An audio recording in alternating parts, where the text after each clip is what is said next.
Okay, so our next speaker is Ali Alhasan from Northwestern University.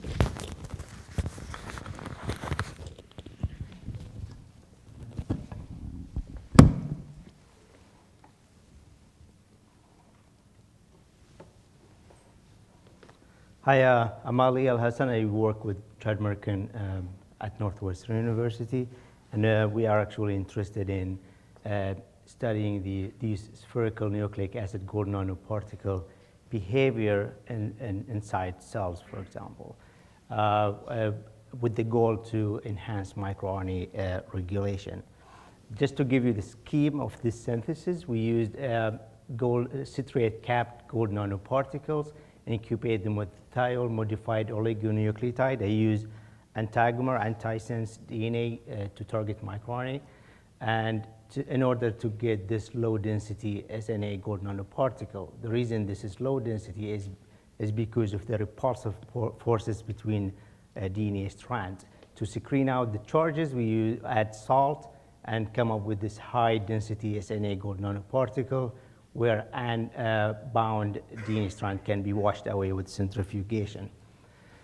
Some unique properties for these SNA gold nanoparticle in the presence of DNA target. They can self-assemble, and you can literally observe a change in color from red to purple.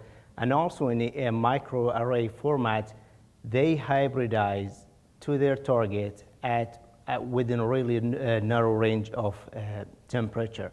So this sharp transition molt is actually a reason maybe to use it to distinguish different microRNA at high resolution, like single nucleotide polymorphism, as I will show later on. Also, we have this system, we call it nanoflares. Here we have a small DNA that is fluorophore labeled. Fluorophore is quenched if it's close to the surface of gold nanoparticle. When this conjugate bind to, for example, mRNA, here this is survivin, the signal is released, and you can literally see the detection of that survivin relative to control. Although the aim is to bind microRNA and inhibit their function so we can produce more protein, the major obstacle was the stability itself and serum nucleases during delivery. So we want to make a stable nanoconjugate for delivery. We showed before that our systems resist this example of nucleases, DNase 1, relative to free molecular DNA to a great extent. And the reason we showed that because of the high local salt that is accumulated around the surface of gold nanoparticle relative to a free molecular DNA. But then the question becomes, is DNase 1 a special case, or is nuclease inhibition general? So we challenged the same systems with serum, and we found also a great inhibition of serum nucleases relative to DNase 1. The second question is what happens when they bind to microRNA. Obviously, you can measure the abundance level of that microRNA in order to study its knockdown. And also because we are interested in detecting serum microRNAs, circulating microRNAs, we developed this technique that we call scanomer system. It's basically we ligate all microRNA with a universal adapter and hybridize to a chip, and use our system, SNA gold nanoparticle, as a labeling technique. Because of their sharp multi-transition, we would expect to see high specificity and high selectivity compared to conventional microarrays. We can amplify the signal by depositing gold salt, so this gold nanoparticle can be read by any scanner. I just want to show one piece of results regarding this technique.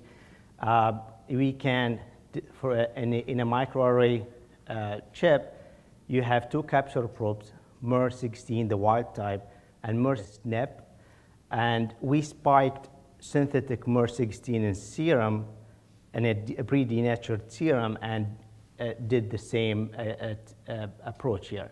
We were able to detect 1 femtomolar of that synthetic MER16 at this resolution with the SNP discrimination. This is a low microarray chip. We tried it with high microarray chip as well, high density microarray, and it works. But here I just want to show that when we treat PC3 cell line with the anti-MER200C, we were able to see knockdown of MER200C relative to control. And this is MER21, which is changes, but we also were interested in studying MER21. So we knocked down MER21, and we observe reduction in cell migration relative to control untreated or unsense, and also reduction in cell growth rate as well. This is a target of MER21. We can see overexpression. However, the question is, yes, we can inhibit serum nucleases, but there are certain enzymes that need not to be inhibited. For example, RNase H here. We challenged the system with RNase H, and this is the free molecular DNA. RNase H can digest free molecular DNA RNA hybrid. In our system, it seems that RNase H is not inhibited. Not only that, but it seems that the activity is even enhanced further.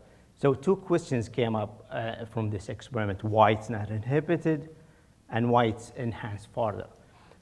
The reason why it's not inhibited is because RNase H is salt tolerant. It seems that the activity can be observed at high salt concentration. That explains why it's not inhibited. This is the control DNase 1. But why it's even activated further, we think this has to do with the DNA density. If you have high DNA density on the surface of gold nanoparticle, that might help RNase H activity to be enhanced. In fact, if you look, we had a gold nanoparticle have curvature here. So basically, the DNA density at the outer layer is much less than the DNA density inside or close to the gold surface.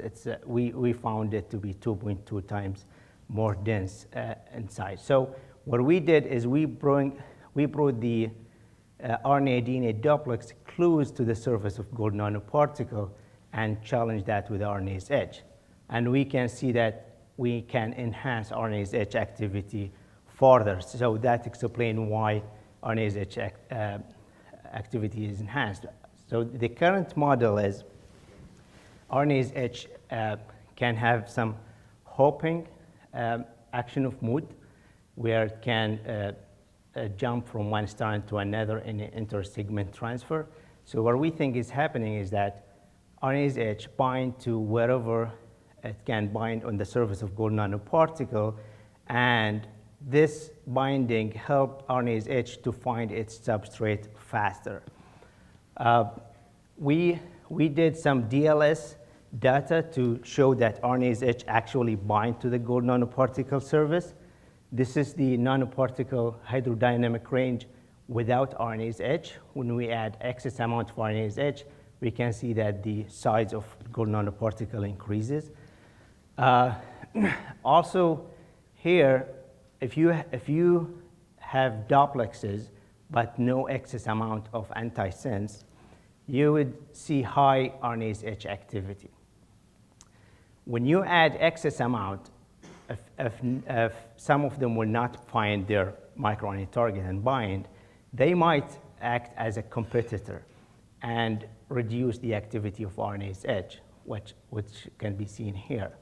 The difference between free antisense DNA and our system is that those are localized in a small environment. So the binding is not competing, rather it's facilitate the finding of microRNA target.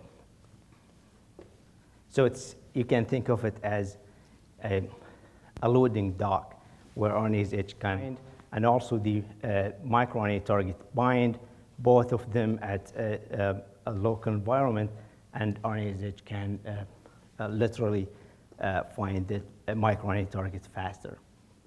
So in conclusion, we show that SNA strongly inhibits serum nucleases.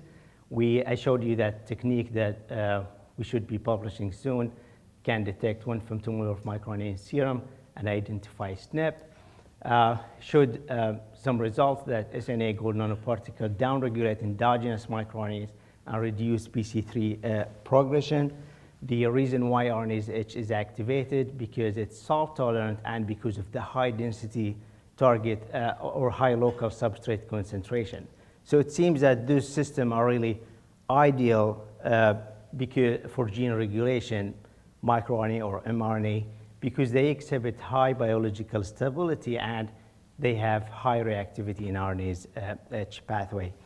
I would like to thank my advisor, Chad Merkin, and also the rest of the Merkin group, my collaborator here, Shad Taxon, and sponsor, NCI, CCNE, and SACM, and also the Travel Award from both this conference and IBIS.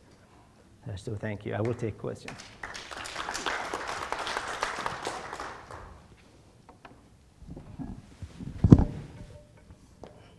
Let me start with a quick one. So basically, you indicated that the DNA would not function effectively because it was salt intolerant.